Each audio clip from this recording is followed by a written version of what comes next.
സ്വർണ്ണപ്പാളിയിൽ തുടങ്ങിയപ്പോൾ അത് അന്വേഷിച്ച് ചെല്ലുമ്പോൾ ശബരിമല കേന്ദ്രീകരിച്ച് നടന്നുകൊണ്ടിരിക്കുന്ന ഗുരുതരമായ ക്രമക്കേടുകൾ, അഴിമതികൾ ഒന്നൊന്നായി ഇപ്പോൾ പുറത്തു വന്നുകൊണ്ടിരിക്കുക.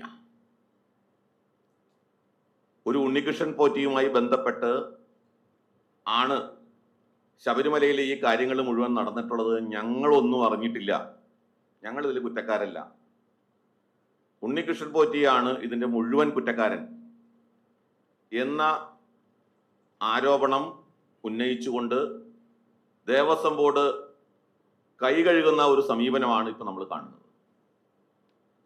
ഇപ്പോൾ ഉണ്ണികൃഷ്ണൻ പോറ്റി എന്നൊരാൾക്ക് ശബരിമലയിൽ വന്ന് ഈ സ്വർണ്ണപ്പാളി കൊണ്ടുപോയി അതിൻ്റെ 4.5 കിലോ കുറച്ച് ഈ തിരിച്ച് കൊണ്ടുവന്ന് വീണ്ടും ആ സ്വർണ്ണപ്പാളി ഉണ്ണികൃഷ്ണൻ പോറ്റി തന്നെ കൊണ്ടുപോകുന്ന അവസ്ഥ. സ്വർണം പൂശാൻ കൊണ്ടുപോകുന്നു, അത് ബാംഗ്ലൂരിലേക്ക് കൊണ്ടുപോകുന്നു. ഇങ്ങനെയൊക്കെ ഉണ്ണികൃഷ്ണൻ പോറ്റി എന്നൊരാൾക്ക് ഇതൊക്കെ ചെയ്യാൻ കഴിയണമെങ്കിൽ, ഒരു വ്യക്തിക്ക് അങ്ങനെ ചെയ്യാൻ കഴിയണമെങ്കിൽ തീർച്ചയായും ശബരിമലയിലെ ദേവസ്വം ഉദ്യോഗസ്ഥന്മാർ മാത്രമല്ല, ദേവസ്വം ബോർഡ് അധികാരികൾക്ക്, ഭരണകൂടത്തിന്, അത് പ്രസിഡന്റ് അടക്കമുള്ള ഭരണകൂട അംഗങ്ങൾക്ക് ഈ വിഷയം തീർച്ചയായും അറിയാതിരിക്കാൻ സാധ്യമല്ല. ഉണ്ണികൃഷ്ണൻ പോറ്റിയുമായിട്ടുള്ള അവിഹിത ബന്ധം ഇപ്പോൾ മറച്ചു വെക്കാനാണ് ഇവർ ശ്രമിക്കുന്നത്. ഉണ്ണികൃഷ്ണൻ പോറ്റി എന്നുള്ള ഒരു വ്യക്തി ഒറ്റയ്ക്ക് വിചാരിച്ചാൽ നടക്കാവുന്ന കാര്യമല്ല. അത് നമുക്ക് എല്ലാവർക്കും അറിയാം. 4.5 കിലോ കുറച്ചു കുറവ് വന്ന ആ സംഭവത്തിൽ അതേ വ്യക്തിയെ തന്നെ വീണ്ടും ഈ പണി ഏൽപ്പിക്കുക എന്ന് പറഞ്ഞാൽ അതിലൂടെ നേട്ടം കൊയ്യാൻ, നേട്ടം ആഗ്രഹിക്കുന്ന ആളുകൾ ദേവസ്വം ബോർഡിലുണ്ട് എന്ന് വളരെ വ്യക്തമാണ്. അപ്പൊ ഈ 4.5 കിലോ സ്വർണം കുറവ് വന്നതിനെ സംബന്ധിച്ച്, അല്ലെങ്കിൽ 4.5 കിലോ തൂക്കം കുറവ് വന്നതിനെ സംബന്ധിച്ച് എന്തെങ്കിലും നടപടി ദേവസ്വം ബോർഡ് സ്വീകരിച്ചിട്ടുണ്ടോ? ഉത്തരവാദിത്തപ്പെട്ടവർക്കെതിരെ എന്തെങ്കിലും നടപടി എടുത്തിട്ടുണ്ടോ? ഇപ്പൊ പറയുന്നത് അയ്യപ്പ സംഗമത്തെ അതിനെ വില കുറയ്ക്കാൻ വേണ്ടി അതിനെതിരെ നടന്ന ഗൂഢാലോചനയാണ് ഉണ്ണികൃഷ്ണൻ പോറ്റി നടത്തിയത് എന്നൊക്കെയാണ്. ഇവിടെ അയ്യപ്പ സംഗമത്തിന് എതിരായിട്ടുള്ള ഗൂഢാലോചനയാണ് ഉണ്ണികൃഷ്ണൻ പോറ്റി നടത്തിയതോ അല്ലയോ അതൊക്കെ കണ്ടെത്തട്ടെ, അന്വേഷിക്കട്ടെ. പക്ഷേ ഉണ്ണികൃഷ്ണൻ പോറ്റിക്ക്, അതായത്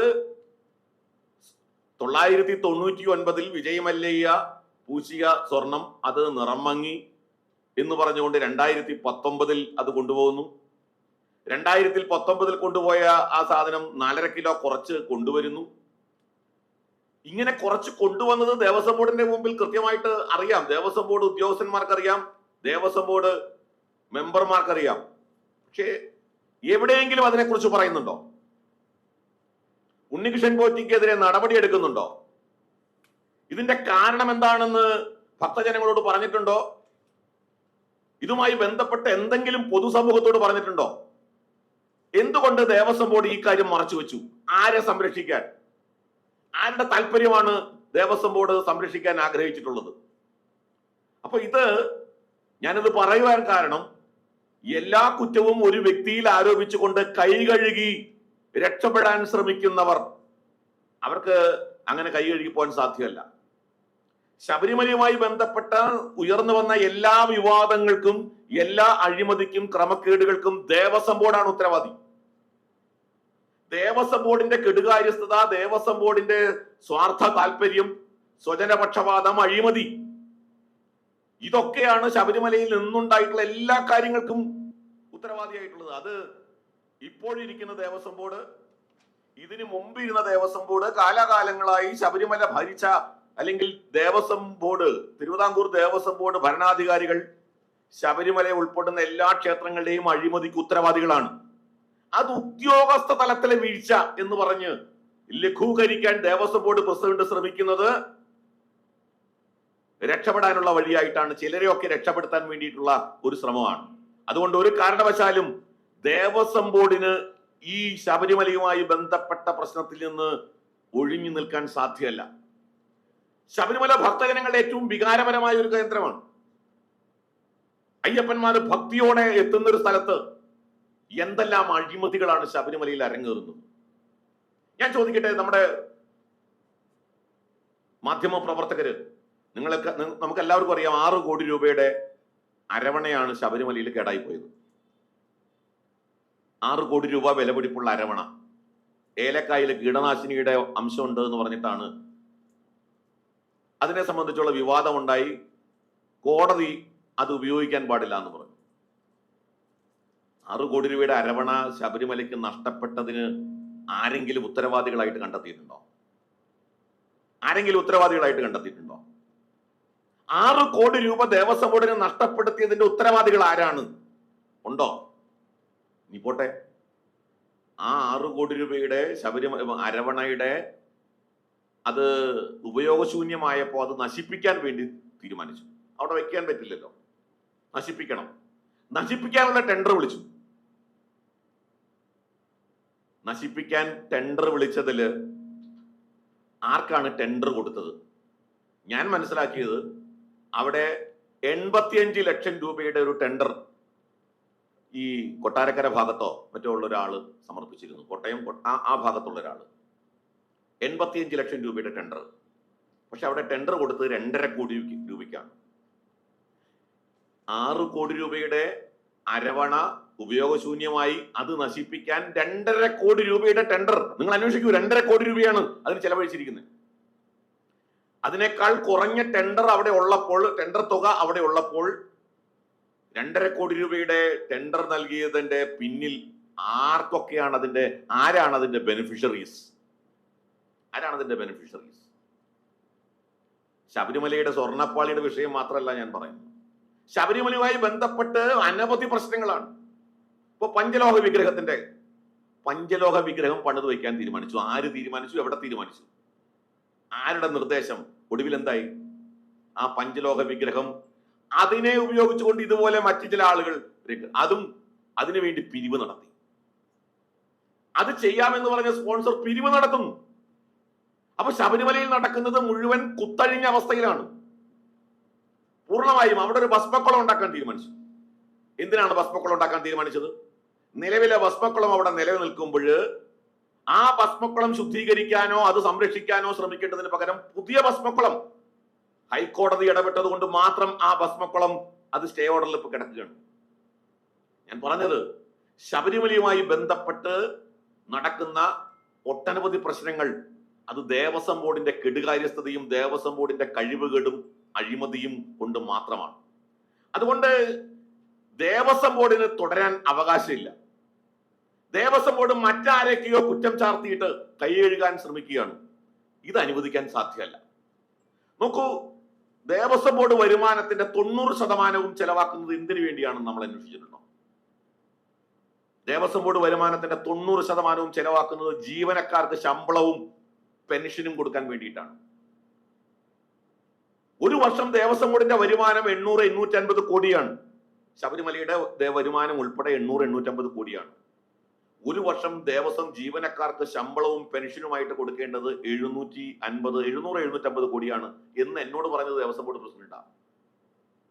എന്ന് വെച്ചാൽ നമ്മളൊന്ന് ആലോചിക്കൂ, 800-850 കോടി രൂപ വരുമാനം ഉണ്ടാകുമ്പോൾ ക്ഷേത്രങ്ങളുടെ നവീകരണത്തിന് വേണ്ടി പിന്നെ ദേവസ്വം ബോർഡിന് ചെലവഴിക്കാൻ പൈസ ഉണ്ടോ? അപ്പൊ എല്ലാ ക്ഷേത്രങ്ങളുടെയും നവീകരണം സ്തംഭിച്ച അവസ്ഥയിലാണ്. തിരുവിതാംകൂർ ദേവസ്വം ബോർഡിന്റെ ക്ഷേത്രങ്ങളുടെ നവീകരണം എവിടെയും നടക്കുന്നില്ല.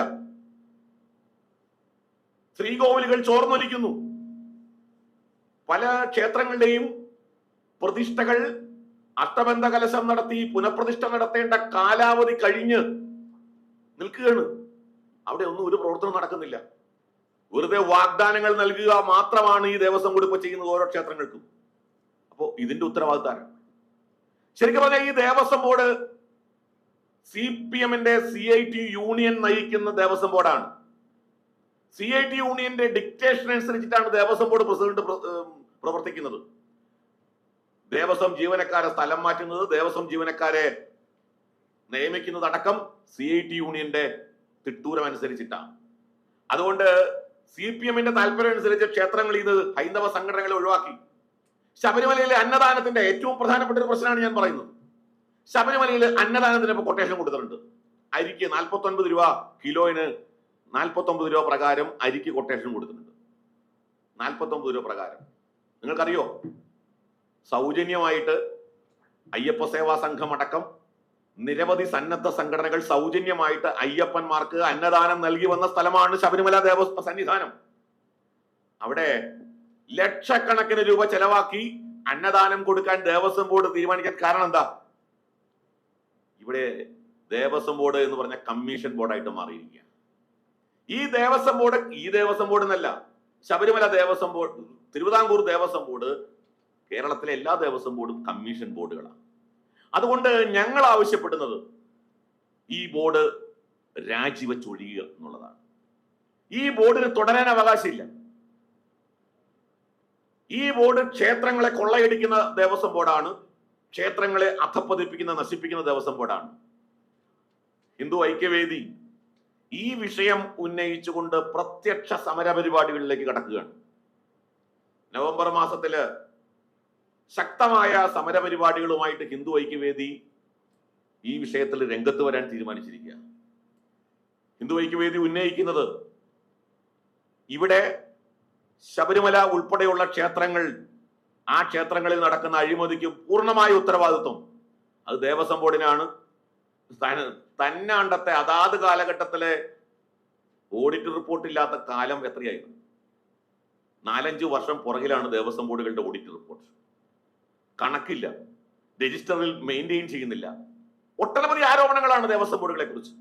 ഈ ഒരു പശ്ചാത്തലത്തിൽ ഞങ്ങൾ ദേവസ്വം ബോർഡിന്റെ കെടുകാര്യസ്ഥിതിക്കും അഴിമതിക്കും എതിരായിട്ടുള്ള പ്രക്ഷോഭം ആരംഭിക്കുകയാണ്. നവംബർ മാസത്തിൽ അതിന് തുടക്കം കുറിക്കും. ഇനിയും നമുക്ക് കാണേണ്ടി വരും. നമുക്ക് അടുത്ത ഘട്ടത്തിൽ എന്താണ് ഞങ്ങൾ ചെയ്യാൻ പോകുന്നത് എന്നുള്ളതിനെ സംബന്ധിച്ച് ഞങ്ങളുടെ ആക്ഷൻ പ്ലാൻ നിങ്ങളുമായിട്ട് പങ്കുവയ്ക്കാം.